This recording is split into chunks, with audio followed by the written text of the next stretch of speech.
Assalamualaikum warahmatullahi wabarakatuh. Perkenalkan, nama saya Sri Pujayatini, NIM 19075049. Baiklah, di sini saya akan mempresentasikan tugas saya tentang analisis.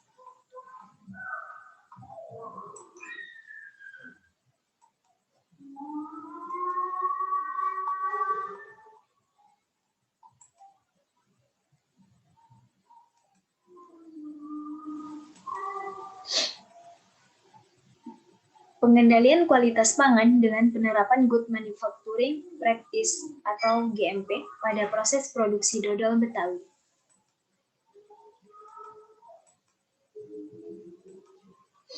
Pengertian mutu makanan.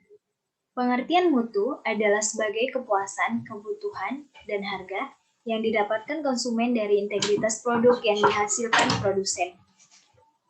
Pengawasan mutu makanan adalah suatu kegiatan yang dilakukan di lingkungan industri makanan, jasa boga, maupun sistem penyelenggaraan makanan di rumah sakit yang meliputi proses produksi, pengolahan, dan pemasaran produk. Pengawasan mutu ini mencangkup pada produk pangan baik pada produk segar, bahan mentah, maupun produk olahan. Secara garis besar, pengertian pengawasan mutu makanan ini adalah mencangkup lingkungan dan tingkat perusahaan sampai dengan tingkat nasional yang mencangkup semua aspek termasuk kebijaksanaan, standarisasi, pengendalian, jaminan mutu, pembinaan mutu, dan perundang-undangan. GMP pada dodol Betawi. GMP dapat diartikan sebagai cara produksi yang baik, merupakan konsep manajemen yang mendasari ISO 22000. GMP dan HACCP diterapkan lebih dahulu oleh industri pada produk-produk yang memiliki resiko sedang hingga tinggi, mulai produk obat-obatan, produk makanan, produk kosmetik, dan semua industri yang terkait dengan proses produksi tersebut. Sistem GMP juga memastikan konsistensi standar kualitas produk yang dihasilkan. Di Indonesia, pengembangan GMP mengacu pada BPOM, Badan Pengawasan Obat dan Makanan.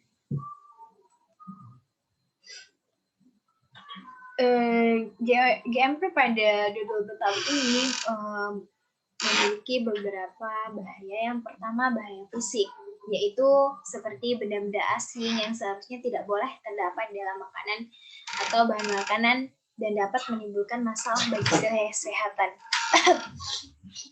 Bahaya fisik dapat mencemari makanan pada berbagai tahap pengolahan, misalnya selama pemanenan, transportasi bahan makanan, pengendalian pengemasan, penyimpanan, dan penyajian.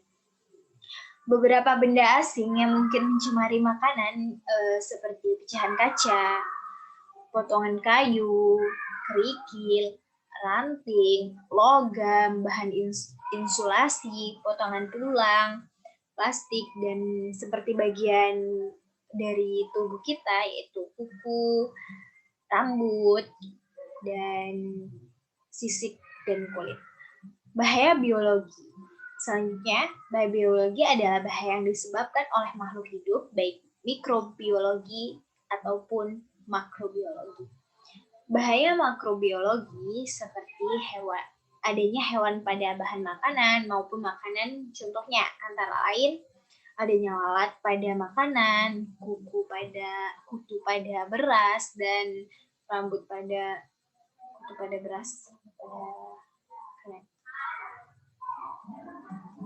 Selanjutnya, bahaya mikrobiologi, di mana mikroorganisme patogen, virus, dan parasit yang dapat menyebabkan racun dan penyakit infeksi.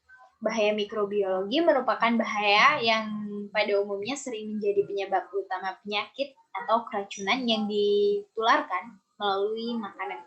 Contohnya bahaya mikrobiologi yaitu seperti bakteri vegetatif, salmonella, Campylobacter, E. coli, atau Vibrio. Selanjutnya, evaluasi GMP pada pada UKM MC. Pertama, audit dapur produksi dan mengidentifikasi kondisi pada UKM MC berdasarkan faktor luar yang mempengaruhi dapur produksi, kebersihan permukaan bangunan dan fasilitas, pemantauan lingkungan, sumber daya manusia, pemeliharaan alat masak. Kedua, mengidentifikasi kategori aspek-aspek GMP yang sudah dinilai ke dalam kategori sesuai dan tidak sesuai. Yang ketiga, penilaian secara keseluruhan aspek GMP dengan kategori major, minor, kritis, dan serius, dan dilakukan sesuai tabel scoring. Yang keempat, kategori buruk akan dibuat usulan rancangan sesuai dengan standar GMP. Langkah-langkah pengujian laboratorium yang dilakukan KM GMC.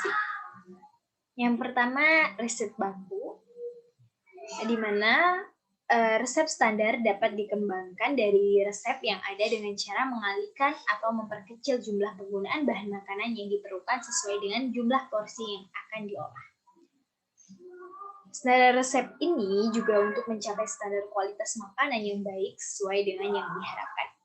Yang kedua, standar resep, yaitu standar resep besar manfaatnya dalam usaha catering.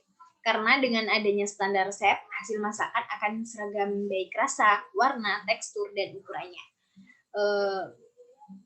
Memudahkan dalam perhitungan kebutuhan bahan makanan, menghindari kelebihan dan pengolahan karena hidangan dapat dibuat oleh juru masak yang ada apabila secara kebetulan juru masak yang bisa mengolah tidak masuk karena sakit, cuti, atau alasan melahirkan, dan lain-lainnya.